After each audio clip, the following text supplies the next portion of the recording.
हौसला मत हार, अगर मुझे दर्द मिला है तो दवा भी जरूर ही मिलेगी।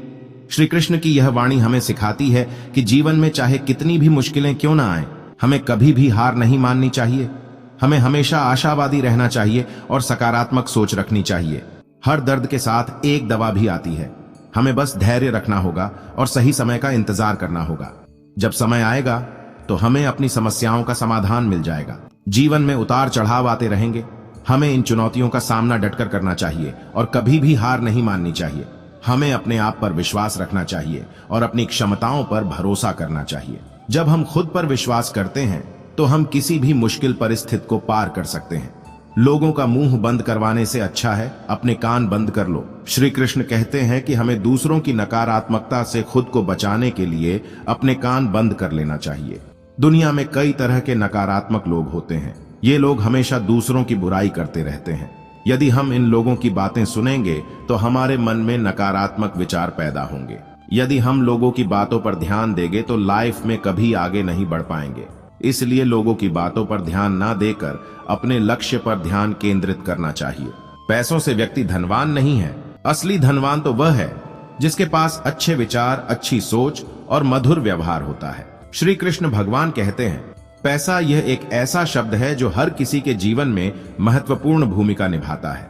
हम सभी पैसा कमाने के लिए कड़ी मेहनत करते हैं ताकि हम अपनी जरूरतों और इच्छाओं को पूरा कर सकें। लेकिन क्या पैसा ही असली धन है? क्या पैसा ही हमें खुशी और सच्चा आनंद दे सकता है?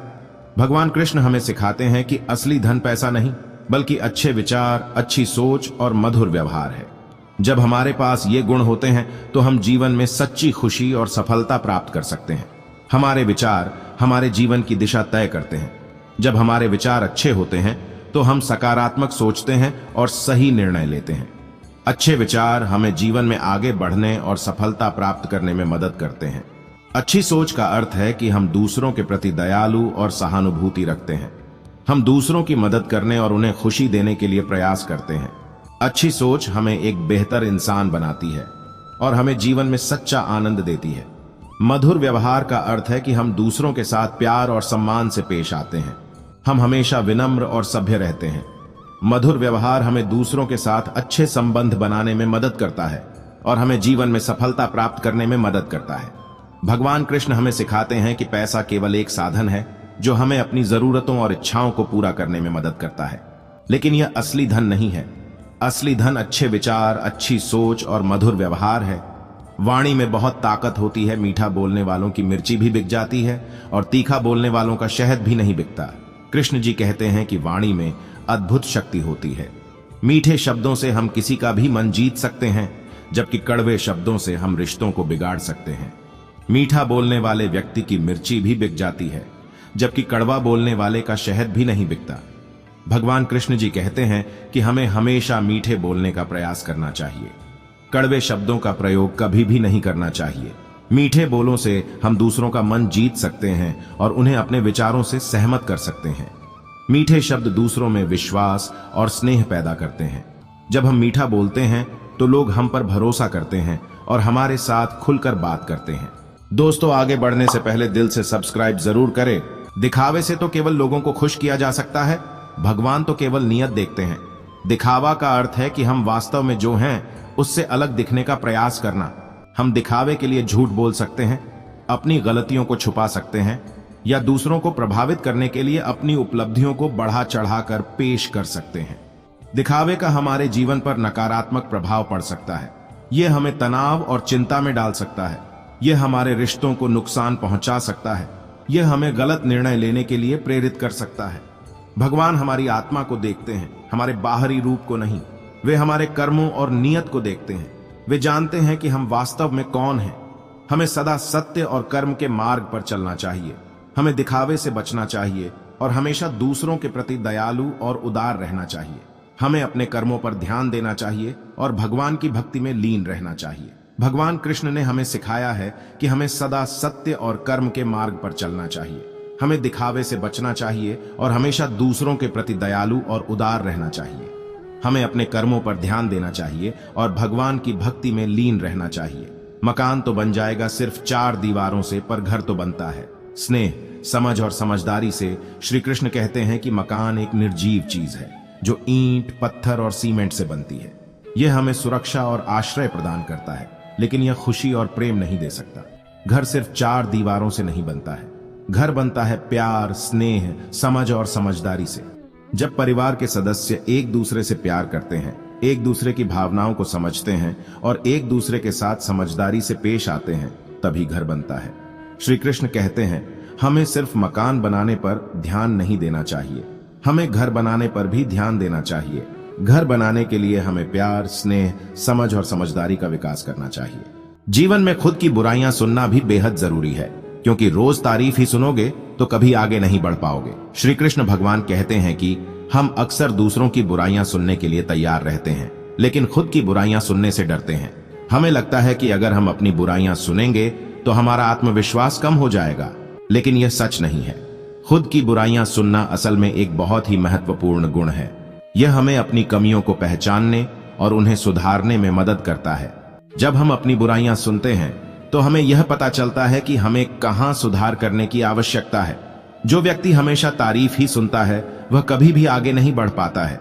उसे लगता है कि वह पहले से ही बहुत अच्छा है और उसे सुधार करने की कोई आवश्यकता नहीं है, लेकिन यह सच नहीं है। हर किसी में कुछ न कुछ कमियां होती हैं और उन कमियों को सुधारने के लिए प्रयास करना ही सफलता की कुंजी है। श्री कृष्ण कहते हैं कि जीवन में सफलता प्राप्त करने के लिए हमें अपनी कमियों और गलतियों को स्वीकार करना और उनसे सीखना चाहिए। केवल प्रशंसा सुनना पर्याप्त नहीं है। हमें आत्मज्ञान प्राप्त करने का प्रयास करना चाहिए और बेहतर इंसान बनने की कोशिश करनी चाहिए। प्रशंसा चाहे कितनी भी कर लो, लेकिन अपमान सोच समझ कर करना, क्योंकि अपमान वह उधार है जो अवसर मिलने पर ब्याज सहित लौटता है। श्री कृष्ण कहते हैं, प्रशंसा से व्यक्ति का मन प्रसन्न होता है और वह अपनी क्षमताओं का पूर्ण उपयोग करने के लिए प्रेरित होता है। प्रशंसा से व्यक्ति का आत्मविश्वास बढ़ता है और वह अपने लक्ष्य को प्राप्त करने के लिए दृढ़ संकल्प करता है। अपमान से व्यक्ति का मन दुखी होता है और वह नकारात्मक विचारों से घिर जाता है। अपमान से व्यक्ति का आत्मसम्मान गिरता है और वह आत्मसंदेह में डूब जाता है। कृष्ण की शिक्षा का सार यह है कि हमें दूसरों के प्रति सदैव सम्मानजनक व्यवहार करना चाहिए। हमें किसी का अपमान नहीं करना चाहिए, चाहे वह कितना भी गलत क्यों न हो। अपमान से व्यक्ति को कोई लाभ नहीं होता, बल्कि इससे नकारात्मकता ही पैदा होती है। जो दोगे वही लौट कर आएगा, चाहे इज्जत हो या धोखा। श्री कृष्ण कहते हैं कि जो भी कर्म हम करते हैं उसका फल हमें अवश्य मिलता है। चाहे वह कर्म अच्छा हो या बुरा, परिणाम भी उसी प्रकार का होगा। यदि हम दूसरों के साथ सम्मान और प्रेम से पेश आएंगे तो हमें भी सम्मान और प्रेम मिलेगा, लेकिन यदि हम दूसरों को धोखा देंगे तो हमें भी धोखा मिलेगा। किसी दूसरे को कष्ट देकर हासिल किया गया सुख की उम्र बहुत छोटी होती है। भगवान कृष्ण ने सिखाया है कि किसी दूसरे को कष्ट देकर हासिल किया गया सुख क्षण भर के लिए ही होता है। यह सुख न तो हमेशा के लिए होता है और न ही हमें वास्तविक आनंद प्रदान करता है। यह सुख सिर्फ थोड़े समय के लिए होता है और जल्द ही इसका अंत हो जाता है। भगवान कृष्ण ने हमें सिखाया है कि हमें दूसरों के प्रति दयालु और करुणामय होना चाहिए। हमें किसी को भी कष्ट नहीं देना चाहिए। जब हम दूसरों के प्रति दयालु होते हैं तो वे भी हमारे प्रति दयालु होते हैं। इससे हमें सकारात्मक भावनाओं का अनुभव होता है और हमें वास्तविक आनंद प्राप्त होता है। धैर्य रखना, निराश मत होना, क्योंकि जिसने तुम्हें लिखा है वह ब्रह्मांड का सबसे बड़ा लेखक है। श्री कृष्ण कहते हैं कि हमारे जीवन में कई चुनौतियां और बाधाएं आती हैं। धैर्य रखने से हम इन चुनौतियों का सामना कर सकते हैं और उन्हें पार कर सकते हैं। हमें विश्वास रखना चाहिए कि हमारे जीवन में जो कुछ भी होता है उसके पीछे एक कारण होता है। हमें अपने कर्मों पर विश्वास रखना चाहिए और भगवान पर भरोसा करना चाहिए। हमें अपने जीवन को भगवान के हाथों में समर्पित कर देना चाहिए। जब हम समर्पण करते हैं तो हम स्वयं को चिंता और दुख से मुक्त करते हैं। हमें हमेशा आशावादी रहना चाहिए। हमें यह विश्वास रखना चाहिए कि चाहे कितनी भी मुश्किलें क्यों न हो, अंत में सब ठीक हो जाएगा। आपका कठिन समय ही आपको मजबूत बना देता है। श्री कृष्ण कहते हैं कि जीवन में उतार चढ़ाव आते रहते हैं। सुख और दुख, सफलता और असफलता, खुशी और गम, ये सब जीवन का हिस्सा है। कई बार जीवन में कठिन समय आता है जब हम हार मानने लगते हैं। हमें लगता है कि हम कमजोर हैं और हम कभी भी इस मुश्किल से बाहर नहीं निकल पाएंगे, लेकिन यह सच नहीं है। कठिन समय हमें मजबूत बनाता है। यह हमें सिखाता है कि कैसे चुनौतियों का सामना करना है, कैसे धैर्य रखना है और कैसे हार न मानते हुए आगे बढ़ते रहना है। भगवान कृष्ण ने गीता में कहा है, जो व्यक्ति कठिन समय में भी धैर्य रखता है वह निश्चित रूप से सफलता प्राप्त करता है। कृष्ण हमें सिखाते हैं कि कठिन समय को कमजोरी के रूप में नहीं बल्कि एक अवसर के रूप में देखना चाहिए। यह एक ऐसा अवसर है जब हम खुद को साबित कर सकते हैं, अपनी क्षमताओं को पहचान सकते हैं और अपनी कमजोरियों को दूर कर सकते हैं। श्री कृष्ण भगवान कहते हैं, कठिन समय जीवन का एक हिस्सा है। यह हमें मजबूत बनाता है और हमें सिखाता है कि कैसे चुनौतियों का सामना करना है। धैर्य रखें, आत्मविश्वास रखें और सकारात्मक सोच रखें। आप निश्चित रूप से कठिन समय से बाहर निकलेंगे और इससे पहले से भी अधिक मजबूत बनेंगे। जिस मनुष्य के हृदय में सच्ची मानवता हो, उसकी सोच हमेशा यही होगी कि मुझे मिला हुआ दुख किसी को नहीं मिले और मुझे मिला हुआ सुख सबको मिले। जिस मनुष्य में सच्ची मानवता होती है, वह कभी भी दूसरों को दुख नहीं देना चाहता। वह अपने दुखों को स्वयं सहन करता है, लेकिन दूसरों को दुखी देखकर उसे कष्ट होता है। एक सच्चा इंसान हमेशा दूसरों के सुख की कामना करता है। वह चाहता है कि सभी लोग खुश रहें और उन्हें जीवन में सफलता मिले। भगवान कृष्ण ने अपने जीवन में इन मूल्यों का पालन किया।